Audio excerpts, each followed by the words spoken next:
स्वामी प्रसाद का दावा, विधानसभा चुनाव में बेईमानी कर जीती बीजेपी। अगर ईवीएम हटा दी जाए तो एक भी चुनाव नहीं जीत पाएगी बीजेपी। ईवीएम में गड़बड़ी कर विधानसभा चुनाव में बीजेपी ने हासिल की जीत। बीजेपी कोई चुनाव नहीं जीत सकती, जनता उसे वोट नहीं देती है, लेकिन फिर वो बीजेपी चुनाव जीत जाती है। ये जीत जनता के वोट से नहीं मिल रही, बल्कि ईवीएम में करामात कर हासिल की जा रही है। विपक्षी दलों की ओर से अब ईवीएम को लेकर आवाज एक बार फिर से उठाई जा रही है। दावा किया जा रहा है कि ईवीएम को हटाया जाए और पारदर्शी चुनाव मतपत्रों को फिर से लाया जाए। कुछ परिस्थितियों में डाक मतपत्र भी इस्तेमाल हो रहे हैं।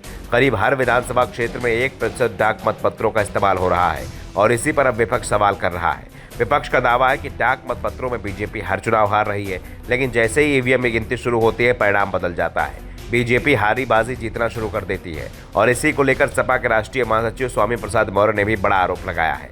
मैं दावे के साथ कह सकता हूं कि बीजेपी ईवीएम का दुरुपयोग कर चुनाव जीत रही है।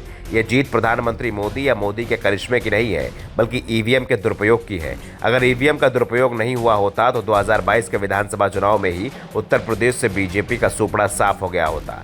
डाक मतपत्रों की गिनती में यूपी की 403 विधानसभा सीटों में सपा को 300 से ज्यादा सीटों पर बढ़त मिली थी और कुछ यही हाल मध्य प्रदेश विधानसभा चुनाव में भी देखा गया, जब एमपी की 230 विधानसभा सीटों में से 199 में कांग्रेस को बढ़त हासिल हुई। लेकिन ईवीएम की गिनती जैसे ही शुरू हुई, दोनों ही राज्यों के परिणाम बदल गए।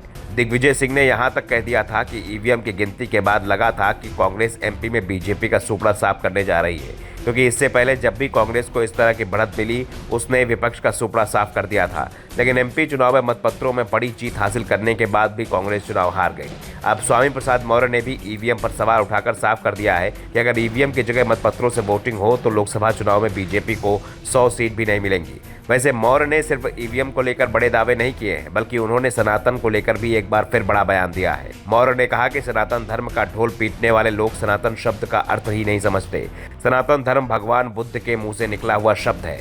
अपने शिष्यों को संदेश देते हुए अंत में वो कहते थे कि जो मैं कह रहा हूँ वही सनातन धर्म है। ये तो नकल करते हैं। वो बौद्ध धर्म का सनातन लेकर बड़े सनातनी बनते हैं। इनके सनातन में और सच के सनातन में बहुत अंतर है।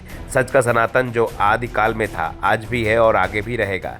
जैसे सूर्य सबको प्रकाश देता है, सूर्य अपना प्रकाश देने में हिंदू, मुस्लिम, सिख, ईसाई का भेदभाव नहीं करता।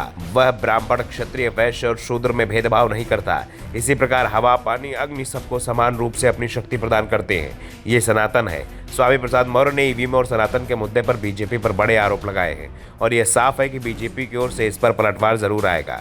वैसे तो ये तय माना जा रहा है कि विपक्षी दल कितना भी आरोप लगा ले, लेकिन इस बार का लोकसभा चुनाव भी ईवीएम से ही कराया जाएगा। विपक्ष को ईवीएम को लेकर पहले से ही तैयारी करनी होगी। पहले से ही ईवीएम की सुरक्षा को लेकर सतर्क रहना होगा। अगर ईवीएम में किसी तरह गड़बड़ी हो सकती है तो लोकसभा चुनाव में पहले दौर के मतदान के बाद से ही ईवीएम की सुरक्षा करनी होगी, नहीं तो बाद में सिर्फ ईवीएम को ही अपनी हार का दोष देते रह जाएंगे।